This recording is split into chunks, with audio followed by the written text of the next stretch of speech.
Boa noite, meninas. Boa noite, Carol. Boa noite, Renata. A paz de Jesus. Esperando um pouquinho as pessoas irem entrando pra gente poder começar.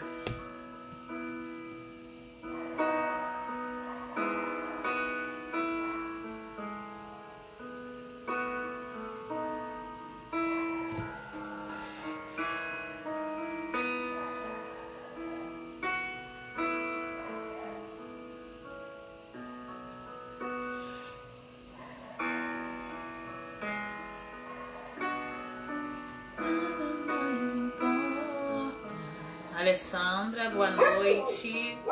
Mas preciso,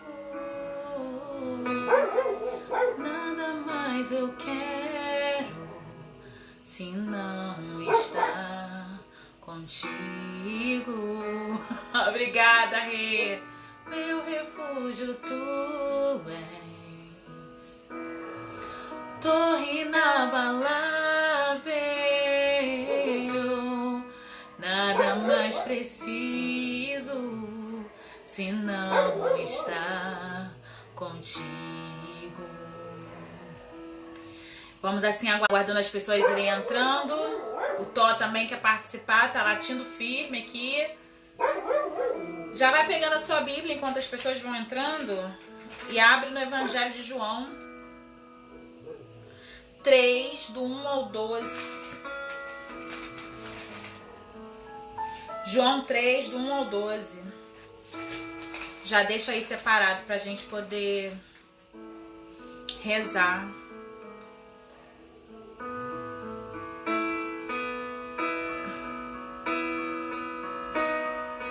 Nada mais importa, nada mais preciso, nada mais eu quero se não estar contigo. Meu refúgio tu és, torre inabalável. Nada mais preciso se não estar contigo. Boa noite, Ariana. Boa noite para vocês que estão chegando. Vamos começar. Sejam muito bem-vindos a mais um dia de oração e partilha da palavra. Mais um dia onde o Senhor nos convida a mergulhar dentro do nosso interior, para que a gente possa se conhecer, para que a gente conheça as nossas raízes e uma vez conhecendo a si mesmo, a gente possa avançar no nosso processo de conversão, para dizer assim como Paulo: já não sou mais eu quem vivo, é Cristo que vive em mim. Então convido você a rezar comigo, em nome de um Deus que é Pai, Filho e Espírito Santo. Amém. Peçamos a presença do Espírito de Deus. Vinde, Espírito Santo, enchei os corações dos vossos fiéis e acendei neles o fogo do vosso amor. Enviai, Senhor, o vosso Espírito e tudo será criado e renovareis a face da terra. Oremos. Ó Deus, que instruíste os corações dos vossos fiéis com a luz do Espírito Santo, fazei que apreciemos retamente todas as coisas, segundo o mesmo Espírito, e gozemos sempre da sua consolação, por Cristo nosso Senhor. Amém. E assim você, daí de onde você nos acompanha, eu já convido você a agradecer ao Senhor pela oportunidade de estarmos juntos, né? Cada um no seu lugar, cada um da sua casa, mas que ainda assim em unidade, em oração, em unidade na fé. Por isso agradecemos ao Senhor. Muito obrigada, Jesus. Obrigada pela oportunidade de estarmos entre irmãos nessa noite, de poder louvar o seu nome, de poder estar na tua presença. Obrigada pela vida de cada pessoa que nos acompanha nesta live e também por cada um que irá entrar, porque eu sei que o Senhor tem um propósito de restauração na vida de cada um dos meus irmãos, Senhor Jesus. Eu sei que o Senhor quer transformá-los de dentro para fora e que eles já não mais serão os mesmos, Senhor Deus, porque o Senhor está trabalhando, e a palavra nos assegura que o Senhor termina a obra que o Senhor começa. E por isso eu quero te agradecer, porque a obra em nós está apenas começando, Senhor Jesus. Mas é o Senhor que tem nos feito avançar, é o Senhor que tem nos feito crescer.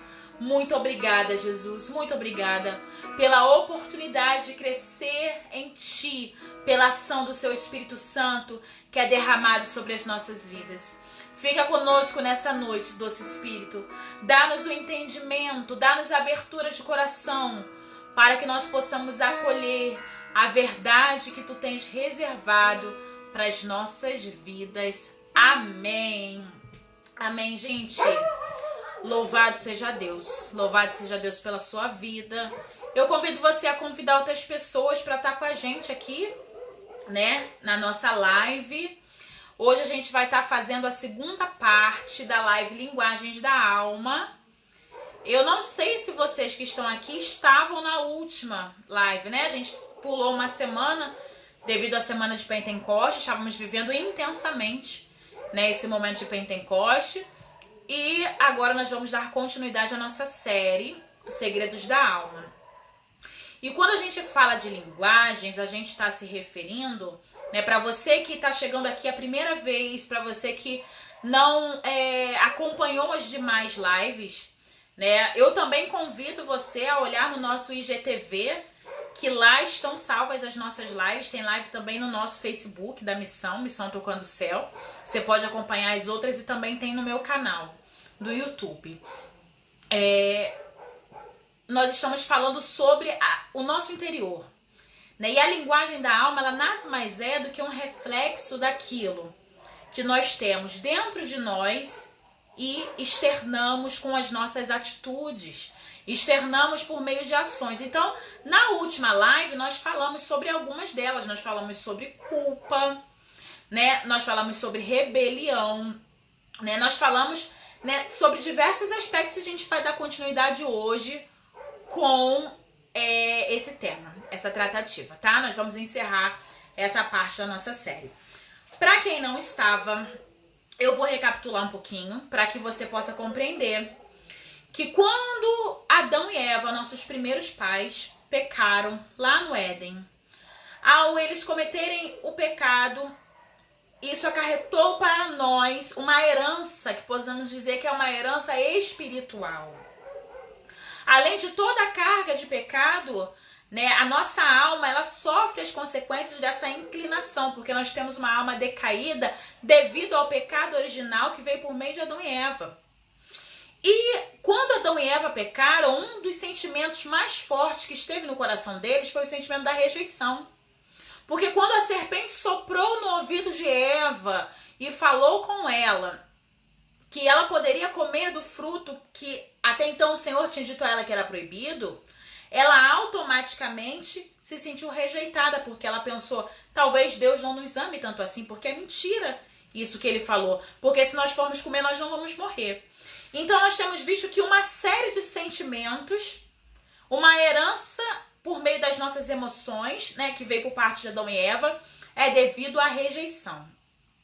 Rejeição essa que a gente pode sentir de uma forma clara e objetiva, ou até mesmo inconscientemente você externa, né, sentimentos de rejeição. Então eu posso dizer para vocês que a maior parte, não são todas, tá?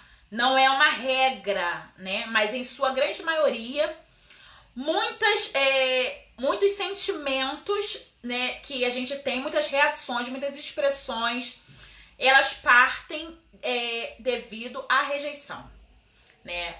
A rejeição, ela é como se ela fosse uma base para muitas coisas. E aí a gente falava de indiferença, a gente falava de várias coisas na última live que você, sem perceber, você cultiva internamente um sentimento de rejeição e você externa, né, nas suas ações isso. E hoje a gente vai começar falando sobre o desinteresse. Antes da gente pegar a palavra de Deus, eu vou citar alguns pontos para que vocês possam entender. A gente dando continuidade a quem estava na última live. E você que não estava, eu te aconselho a pegar, depois do nosso GTV, o início de tudo, tá?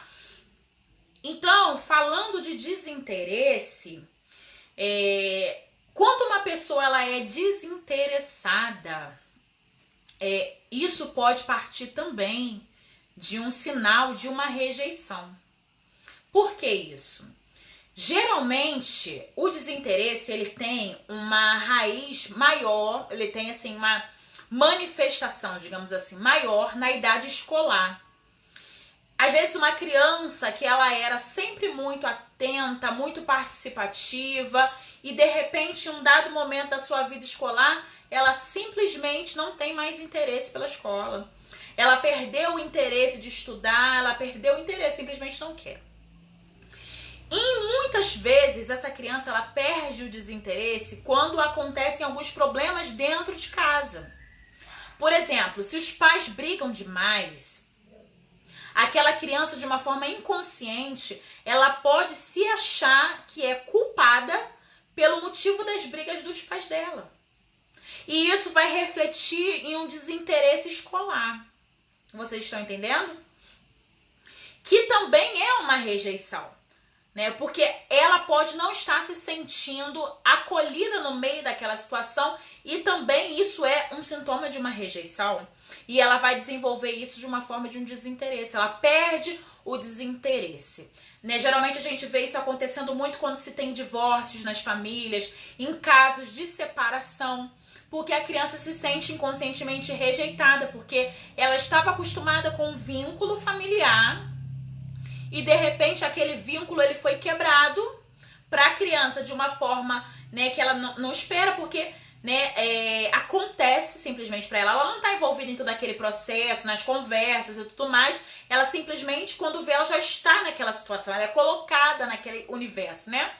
Naquela situação. Então, uma das formas que a criança ela vai expressar isso é desinteresse nas suas aulas, nas coisas que ela gostava de fazer, e de repente você vê que ela já não tem mais interesse para certos tipos de brincadeira.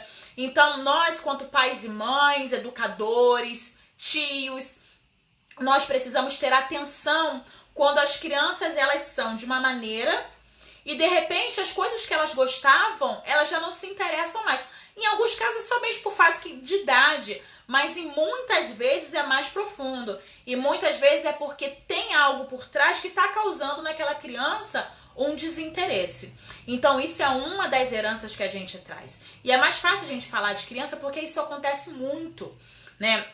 É muito real. Inclusive os comentários estão abertos se vocês quiserem interagir nessa live, tá? A gente pode fazer um bate-papo bem bacana. E também, né, indo um pouquinho para a vertente religiosa, quando a gente fala que a rejeição ela é uma ponte para muitas enfermidades na alma, para muitas coisas, muitos sentimentos, muitas expressões que não são boas, em questão aqui um desinteresse, uma pessoa que ela se sente rejeitada por Deus, ela automaticamente ela não tem interesse para as coisas de Deus. Ela é desinteressada. E aí você pode falar assim, mas eu vou na igreja, mas eu rezo, mas eu participo, mas eu faço tantas coisas, mas às vezes você tá ali, aquela música no louvor entrou na sua cabeça, sim, mas da mesma forma que entrou, saiu, você não consegue absorver, tá todo mundo orando e você não consegue entrar na graça, você não consegue se interessar pelas coisas de Deus, sabe por quê? Porque às vezes lá no seu profundo, você se sente rejeitada por Deus. E aí você fala assim, Renata, não, mas eu não me sinto rejeitada por Deus. Só que às vezes eu não tenho mesmo vontade, eu não sei o que acontece, eu tô na igreja e às vezes eu não tenho vontade de rezar mesmo, eu não tenho vontade de orar mesmo, eu não consigo me envolver. Às vezes eu não sei se é a música que não estava muito boa, ou a pregação que não foi muito boa, sabe, a acolhida que não foi muito boa. A gente às vezes quer justificar as situações externas para o que está acontecendo dentro da gente, né? Quando Paulo ele foi batizado no Espírito Santo, não havia música. Paulo, a gente sabe que a conversão de Paulo para mim é uma das mais incríveis. Eu tenho um carinho enorme por Paulo. Vai ver, talvez que é porque a gente tem o mesmo temperamento, mas ele era de um extremo, né? Ele era de um extremo, ele foi perseguidor dos cristãos, mas quando ele foi convertido no Espírito, Não tinha música, não foi grandes pregações, nada disso. Simplesmente foi uma imposição de mão sobre a cabeça dele e ele foi batizado no Espírito Santo. Isso para mostrar para mim e para você que não é preciso grandes exaltações para a gente entrar na presença. É simplesmente uma abertura de coração. Então o fato das vezes a música está desafinada, não está tocando bem, a pregação não está fluindo, não é o externo, é eu que não estou interessada. Porque talvez lá dentro eu estou passando por uma luta e eu no fundo da minha alma eu penso, talvez Deus não está me vendo, porque a situação não mudou. A situação não saiu do lugar. Eu ainda estou na mesma batalha. Inconscientemente você sente uma rejeição, porque você acha que Deus não está vendo a sua luta. Você pode até dizer que não, mas às vezes na sua cabeça, ou na sua alma mesmo, você vive um eterno confronto de que, por um lado, eu preciso seguir até Cristo, mas, por outro lado, será que realmente esse é o caminho certo? Quantas e quantas vezes a gente se passa por isso? E aí tudo isso gera dentro de nós um desinteresse pelas coisas de Deus. Não é o externo que vai movimentar, é o quanto que eu internamente estou aberta a isso. E se por algum momento na minha fé eu me sinto abalada a ponto de achar que o Senhor não está me vendo, que o Senhor não está olhando, que o Senhor não está cuidando, eu passo a olhar, para esse ângulo. E por mais que eu abra as minhas mãos para louvar, aquilo não vai ser tão verdadeiro porque eu estou sentindo abandonada por Deus. Vocês conseguem compreender isso? Então a rejeição, ela gera em nós também um desinteresse, E isso não é só na igreja, e isso não é só com as crianças, mas isso também é no nosso casamento, isso também é nas nossas relações. Porque quando eu me sinto rejeitada, eu me desinteresso. Talvez você é casado, por algum momento você acha que sua esposa ou seu esposo não está dando para você devido à atenção que você merecia receber, ou que poderia ser bem mais, e aquilo vai causando automaticamente em você um desinteresse. Porque a conversa geralmente não é assim? Se ele não faz, eu também não vou fazer. Por quê? Porque uma vez que eu não recebi, eu me senti rejeitada e eu não vou fazer, E a gente fala assim, eu vou fazer pra quê? Não tem quem veja, não tem quem faça, então eu perco o interesse mesmo e eu não vou mais fazer nada. Vocês estão vendo como que a rejeição, ela movimenta? Ela movimenta porque eu espero que o outro faça para que eu possa fazer, Se o outro fizer por mim, eu vou fazer. Agora, se o outro não fizer para me agradar, eu também não vou fazer, porque ele não fez por mim, eu não vou fazer. Então, é isso que o Senhor hoje ele quer trabalhar em nós. Que a gente volte a se interessar. Volte a se interessar pelos sonhos dele para nós. Que a gente volte a se interessar pela nossa família. Que a gente volte a se interessar pelo nosso casamento. Que a gente volte a se interessar pelos nossos filhos. Porque a rejeição, ela vai causar em nós, sim, o desinteresse. Isso é uma das coisas que a rejeição ela vai causar. E eu vou falar agora com vocês um outro aspecto que a rejeição ela também pode trazer para nós, que é as críticas. Uma pessoa que ela é extremamente crítica, essa pessoa ela pode, esse externar crítico dela, nada mais é, muitas vezes, não é sempre, a gente não pode generalizar, tá? Mas em muitas vezes o reflexo desse excesso crítico que essa pessoa tem é o fato dela não suportar que aquele outro seja tão igual a ela. E aí, inconscientemente, ela é extremamente crítica.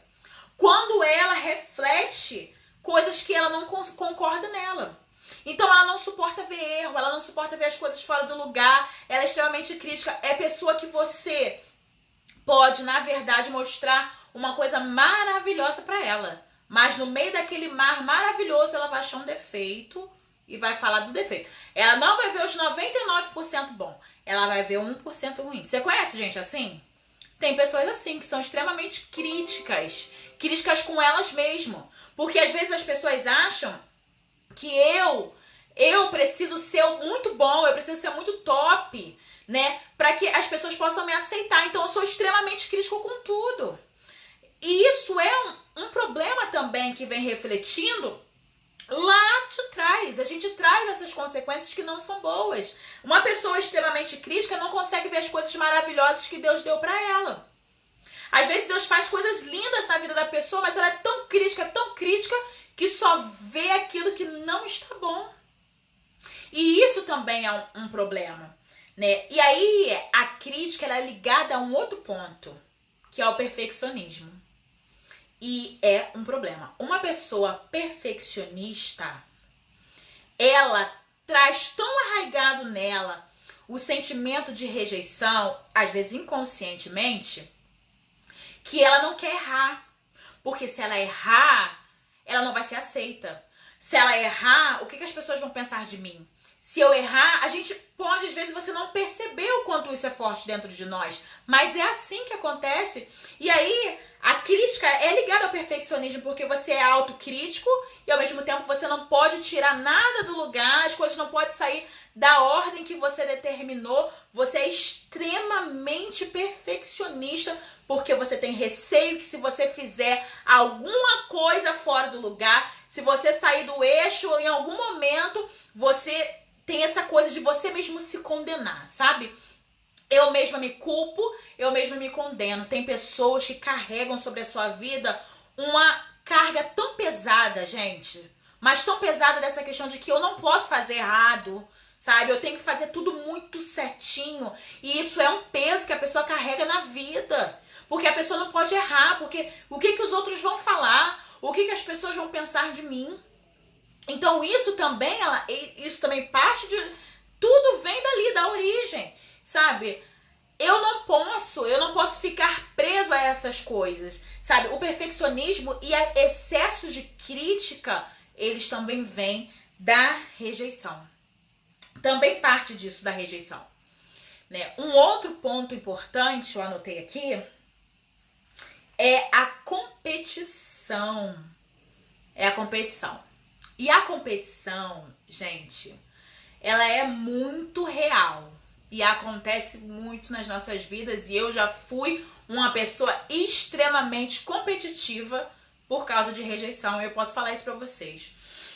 A competição, ela é assim. Tem gente que é tão competitivo que não aceita perder nem num par ou ímpar.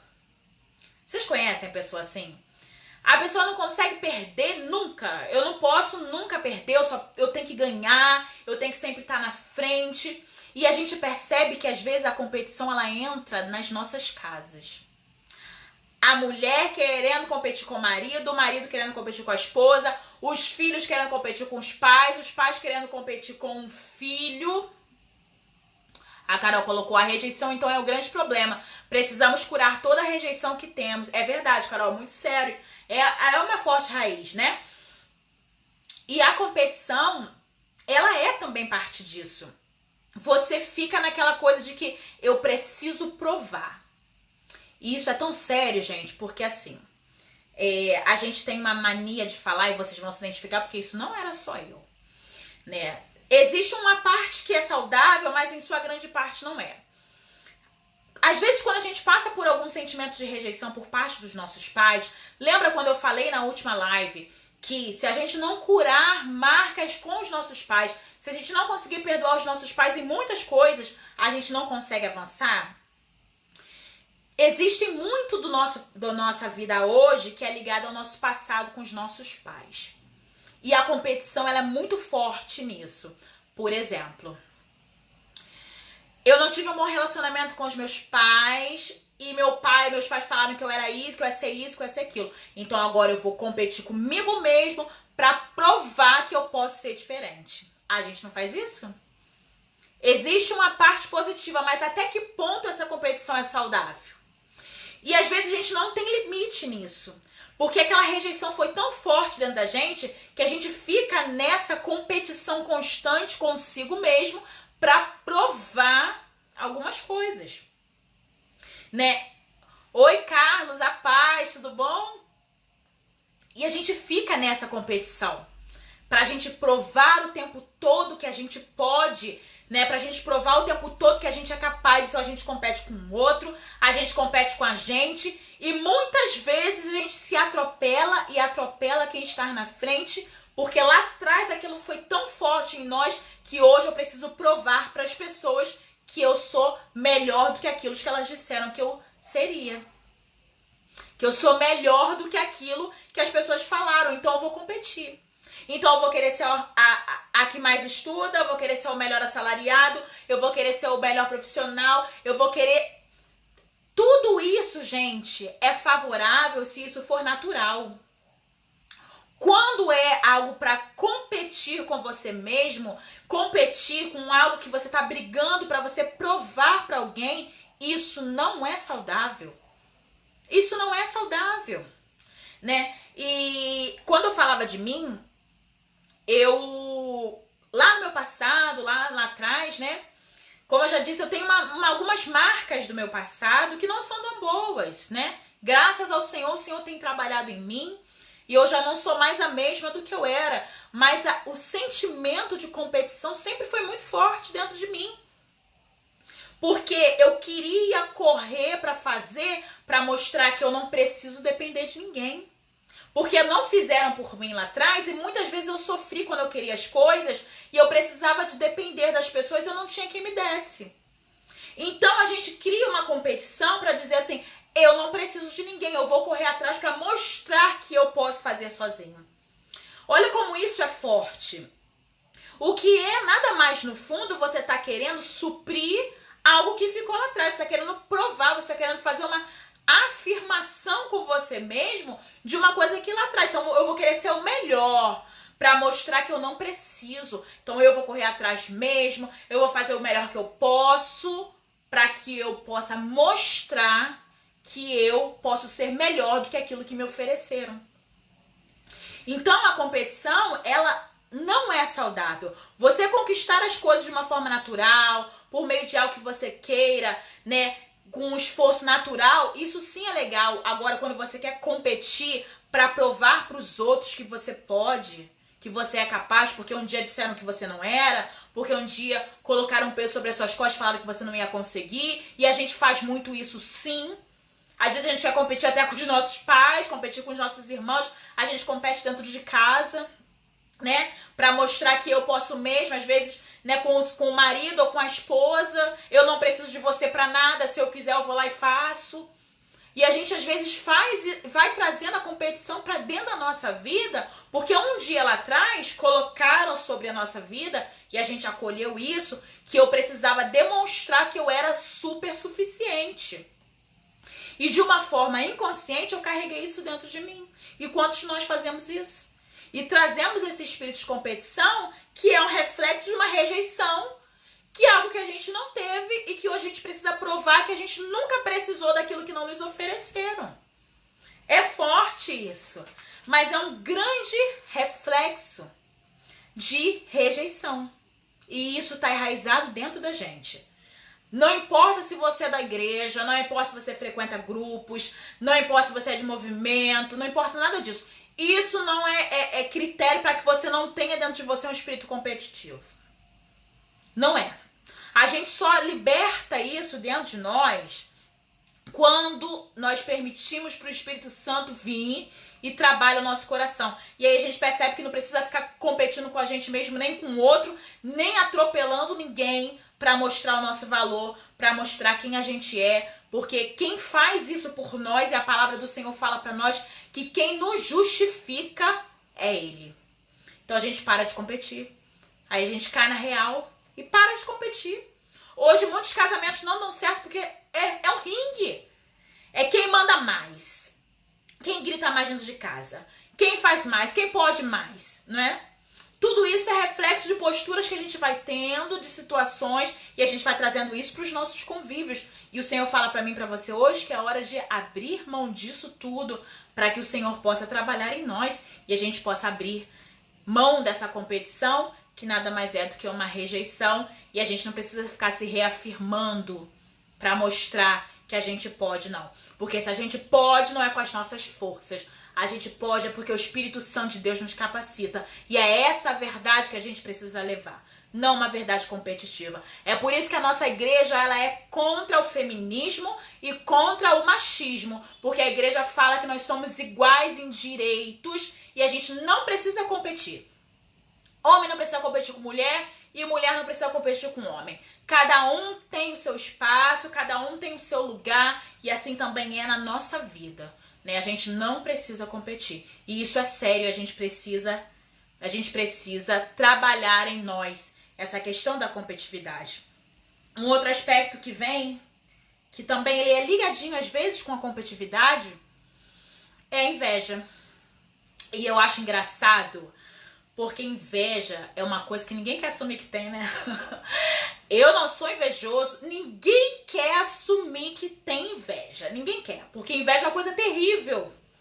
E as pessoas não querem assumir que tem inveja. Mas nós temos uma natureza decaída e nós temos inclinações na nossa alma para muitas coisas. Lembra que eu dizia bem lá atrás que não é na nossa carne, que a gente fala assim, a gente luta com a nossa carne. Não, a luta da gente é na nossa alma. As inclinações, elas partem da nossa alma. E a inveja, gente, ela é uma coisa muito forte e ela também é ligada à rejeição. Sabe por quê? Eu sei que eu falo para muitas pessoas que nos escutam, que são pessoas membros de igreja, tem pessoas que não são, mas eu vou citar alguns exemplos de várias circunstâncias e vocês vão, né, se situando com isso. Por exemplo, você trabalha na igreja há um tempo e é engraçado que as pessoas acham que trabalhar na igreja é empresa, né? É cargos e salários. Eu acho muito curioso isso, né? Mal sabem, né? Aqueles que trabalham mesmo não é nada disso, né? Enfim. E aí, o Senhor levanta uma pessoa mais improvável da improvável para um cargo de liderança, para exercer na igreja. Uma posição de liderança. E você, que já serve há um tempo, por dentro você começa a se corroer. Isso acontece muito, gente. Movimento pastoral, grupo de oração, tantos lugares, comunidades, acontece. E aí você começa a se corroer, por que não foi você? Porque você é tão cheio de unção, você é tão cheio da graça, aquele irmão pecador, aquele que faz isso, aquele que faz aquilo. E aí, a inveja aí, ó, porque você foi rejeitado, porque não foi você. E não só isso, vamos partir para uma outra realidade?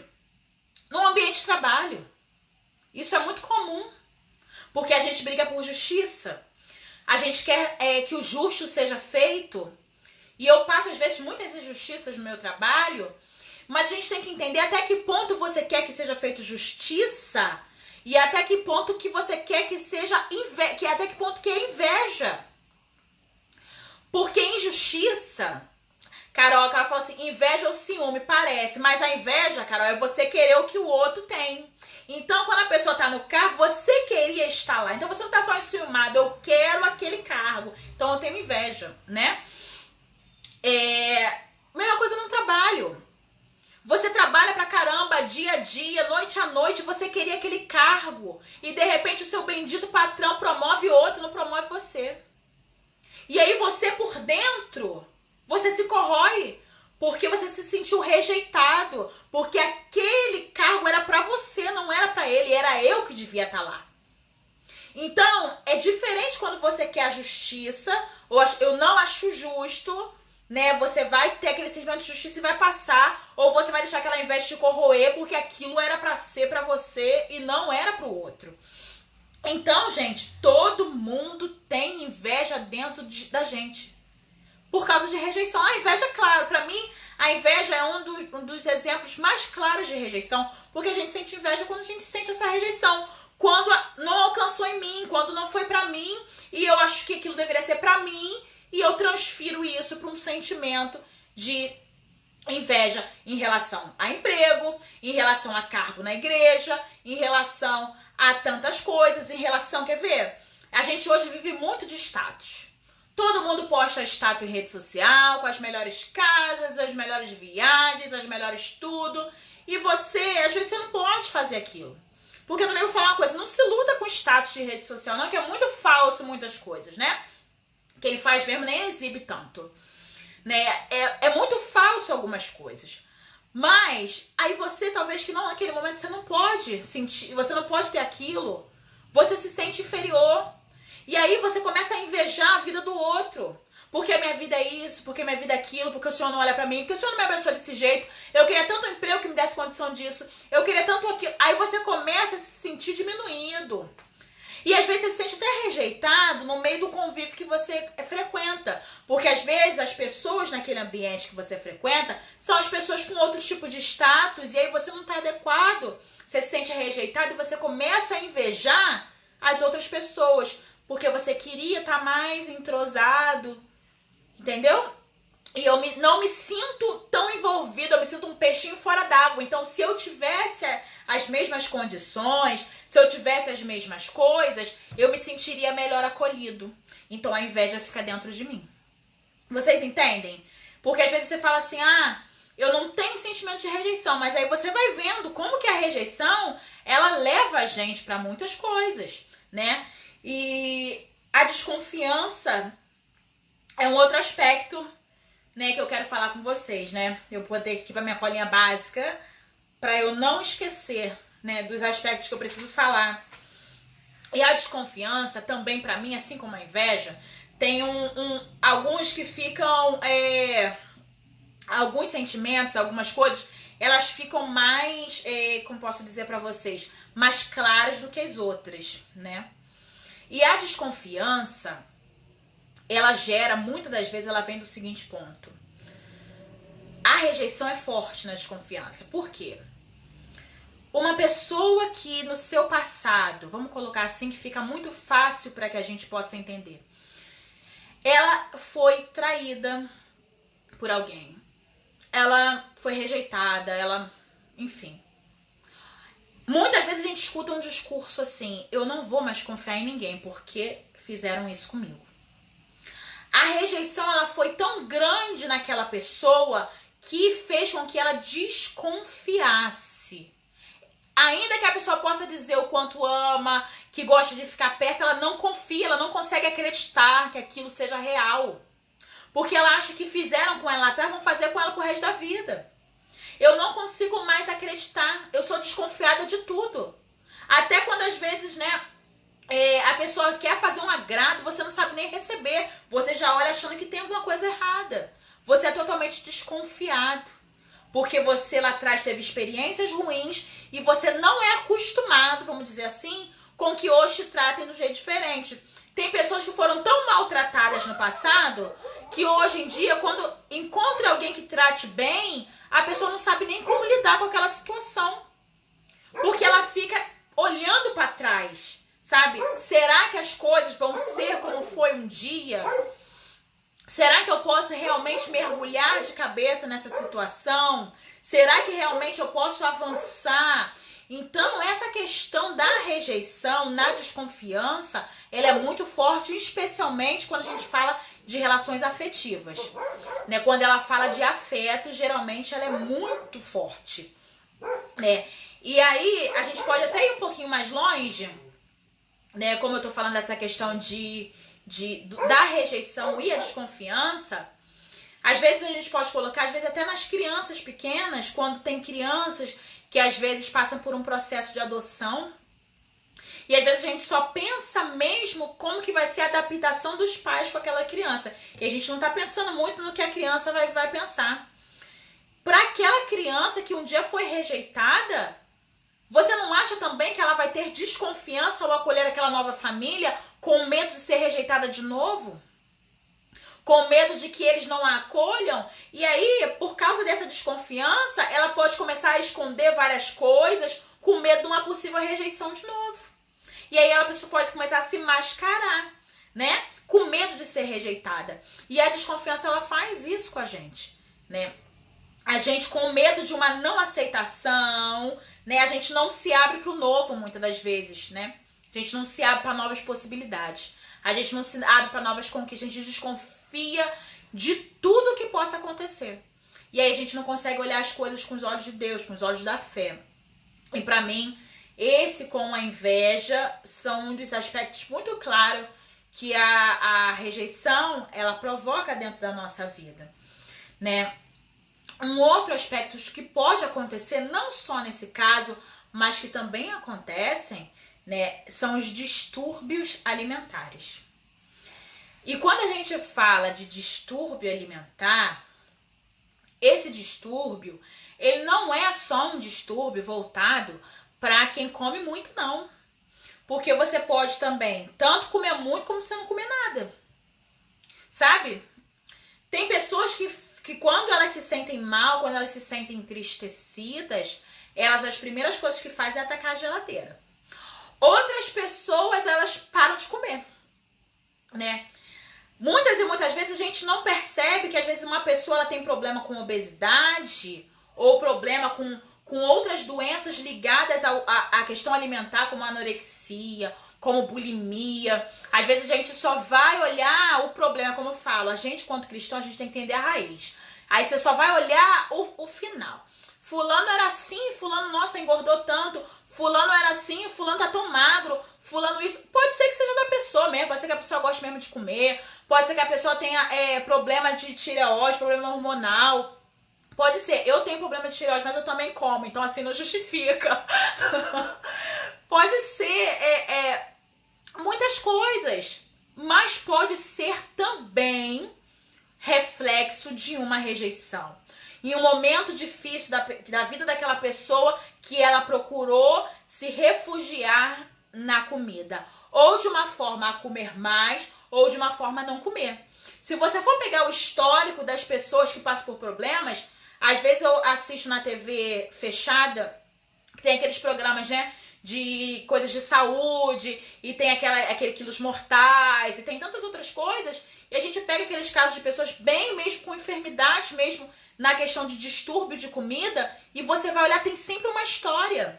Ou é uma história que foi ruim para os seus pais, ou uma história de frustração, uma história de fracasso, e que de alguma forma elas descontaram os seus problemas na comida. Então, antes da gente julgar o outro, por que a gente não vai procurar pensar se o outro não precisa de ajuda? Porque cada um tem seu tipo seu jeito de lidar com a situação. E muitas pessoas lidam com a comida. É uma forma que elas encontram prazer, porque vamos combinar que comer é bom. Então, para aquele distúrbio que é a favor da comida, muitas pessoas encontram ali um momento de prazer. Ou seja, eu estou me sentindo sozinha. Geralmente é assim, né? Me sinto sozinha, me sinto abandonada, eu vou comer. Quer ver uma coisa? Mulher na TPM. Mulher na TPM é um bicho que vai comer um chocolate, vai enfiar a cara no pote de sorvete, né? Você se sente sozinha, você se sente chorosa, a primeira coisa que você quer é um pote de sorvete pra você agarrar. É assim que acontece.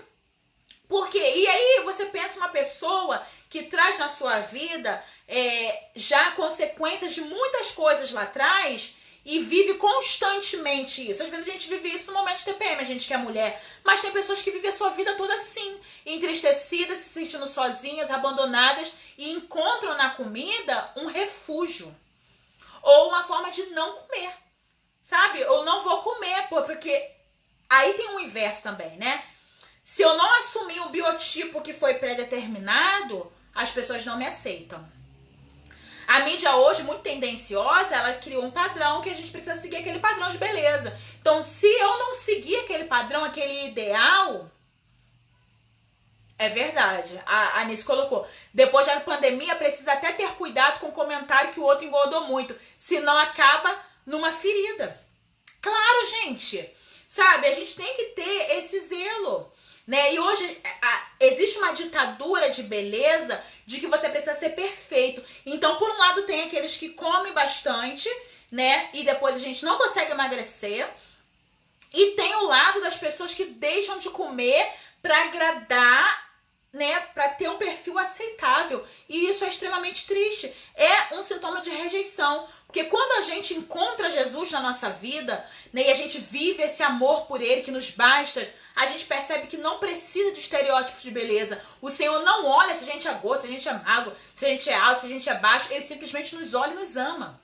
Mas a gente só vai entender isso quando a gente libertar esses sentimentos, essas coisas que tem dentro da gente. Então tudo o que a gente faz, tudo que a gente, a forma como que a gente se comporta, ela nada mais é do que reflexo. A gente tem que ter cuidado com isso. Teve uma vez que eu fui visitar minha mãe e uma pessoa chegou pra mim e falou assim: gente, você não é um ser humano desse, né? Pelo amor de Deus, se for, você tem que deixar de ser hoje, em nome de Jesus. A pessoa olhou pra mim assim, sabe? Naquela época eu não tava muito transformada no espírito, não. A pessoa olhou pra mim e falou assim: nossa, é você, filha da Conceição, mas tá gorda, hein? O que leva um ser humano a olhar pra você e falar isso, né? Eu, naquela época, não muito transformada pelo espírito, devolvi, né? Falei, assim como a sua língua também tá gorda. Então, assim, a gente tem que ter cuidado, porque você não sabe o que tá por trás do físico daquela pessoa e quem é que falou que o mais gordinho é mais feio, mais magrinho é mais bonito, ou mais magrinho é mais bonito, mais feio é mais bonito. Aí entra naquela coisa da indiferença que a gente falou na semana passada. Você só se sente mal porque antes você colocou pra você um padrão de perfeição. E aí não é o seu padrão, é o do outro. Então quando a gente elege pra gente um padrão de perfeição, você vai querer olhar, né, o padrão de perfeição e você vai sempre se sentir inferior porque você está buscando aquele padrão de perfeição. E para Deus não existe isso. Todos nós somos belos e perfeitos aos olhos do Criador. Ninguém é melhor do que ninguém. Ninguém tem o direito de se sentir superior a ninguém. Mas a gente só vai trazer isso dentro de nós quando a gente entender esse amor que Deus tem por nós. E hoje podem falar de mim o que quiser, eu tô pouco me lixando, porque pra mim o que vale hoje é aquilo que Deus pensa sobre mim, a forma como Ele me vê, a forma como Ele me enxerga, mas não é fácil. Não é fácil, a gente não sabe o que traz por trás do outro.